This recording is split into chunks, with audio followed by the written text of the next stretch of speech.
اعوذ باللہ من الشیطان الرجیم بسم اللہ الرحمن الرحیم الصلاۃ والسلام علیک یا سیدی یا رسول اللہ وعلی آلک و صحابک یا سیدی یا حبیب اللہ۔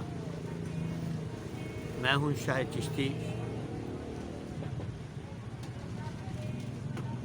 تعلق، نسبت جسے کہتے ہیں، یہ کیا شے ہے اور اس کی اہمیت کیا ہے؟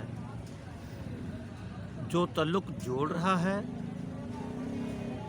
اور جس کے ساتھ جوڑا جا رہا ہے، یہ دونوں کیا ہیں اور کیسے ہیں اور کیسا ان کو ہونا چاہیے؟ پہلے تو میں تعلق کا معاملہ آپ کو پیش کرتا ہوں۔ تعلق ہے کیا؟ تعلق یا نسبت ایک بارش کا قطرہ سمجھیں۔ جیسے بارش کا قطرہ گرتا ہے، اگر وہ ہاتھ کے اوپر گرے تو وہ پینے کے قابل ہے۔ اس قطرے کو ہاتھ سے نسبت ہو گئی، وہ بھی ہاتھ بھی پاک ہے، وہ بھی پاکیزہ ہے، اس لیے وہ پاک ہو گیا۔ اس کے بعد جو اگلا سٹیپ ہے وہ یہ ہے کہ اگر وہی بارش کا قطرہ کسی گندے گٹر میں یا گندے نالے میں گرے تو اس کی نسبت اس سے ہوگی، تو اب وہ نہ پیا جائے گا نہ اس سے وضو ہو سکتا ہے۔ اور اسی طرح اگر یہی قطرہ اگر کسی گرم زمین پر گرے تو اس کی نسبت اس سے ہونے کے ناطے وہ ختم ہو جائے گا، اس کی کوئی ورتھ نہیں رہے گی۔ اسی طرح اگر یہی قطرہ سیپ کے اندر گر جائے، بارش کا قطرہ سیپ کے اندر گر جائے تو موتی بن جاتا ہے۔ اب جگہ سلیکٹ اس نے کرنی ہے، تعلق والے نے، کہ میں نے گرنا کہاں ہے، نسبت کہاں کرنی ہے۔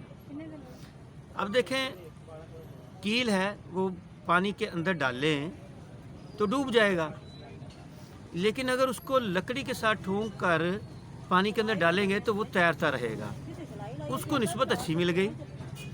اسی طرح اگلا جو سٹیپ ہے وہ بھی یہی ہے، کیا کہ موتی سنیارے سونا بیچتے ہیں، زیورات بناتے ہیں۔ ان زیورات میں آپ یہ اندازہ کریں کہ موتی بھی جڑے ہوتے ہیں۔ اب جو موتی ہیں وہ ان کی جو پیسے تو وہ سونے کے لیتے ہیں، لیکن ساتھ موتی بھی تل جاتے ہیں، موتی کی قیمت کم ہوتی ہے، لیکن اس موتیوں کو اس سے نسبت ہو گئی سونے سے، اب وہ سونے کے بھاؤ موتی بھی تل گئے۔ اسی طرح ایک مثال اور دیتا ہوں۔ ہماری مائی صاحبہ حضرت فاطمہ الزہرا سلام اللہ علیہا، آپ چکی پیستی تھیں۔ اب بھی وہ ہاتھ والی چکیاں کسی کسی گھر میں موجود ہیں، گاؤں میں تو وہ مل جاتی ہیں، شہروں میں کہیں کہیں موجود ہیں۔ تو وہ چکی جب آٹا پیستے تھے تو درمیان میں سینٹر کلی ہوتی، جہاں سے وہ دانے ڈالتے جاتے ہیں اور چکی کو گھماتے جاتے ہیں۔ وہ گھماتے جاتے، آٹا پیس پیس کے باہر نکلتا ہے، دانے پستے جاتے ہیں، آٹا بنتا جاتا ہے، باہر نکلتا جاتا ہے۔ اب وہ دانے جو سینٹرل کلی جہاں وہ دانے ڈالتے ہیں اس کے ساتھ جڑے ہوئے ہیں، اس کلی کی نسبت ہے تو وہ ثابت رہیں گے۔ آپ اس کو اٹھا کے دیکھیں، دو اس کے پارٹ ہوتے ہیں چکی کے، تو اوپر والا پارٹ جب اٹھائیں گے تو وہ دیکھیں وہ دانے ثابت ہیں، ان کو نسبت ہوگی وہ سینٹر کلی سے۔ آج جو امتی نبی کریم صلی اللہ علیہ وآلہ وسلم کی ذات اقدس سے جڑا ہوا ہے، وہ آج بچا ہوا ہے۔ نسبت ہم نے دیکھنی ہے، نسبت قائم ہم نے کرنی ہے۔ آقا علیہ الصلوۃ والسلام کی بارگاہ سے فیض اسی صورت مل سکتا ہے جب ہماری نسبتیں اچھی ہوں۔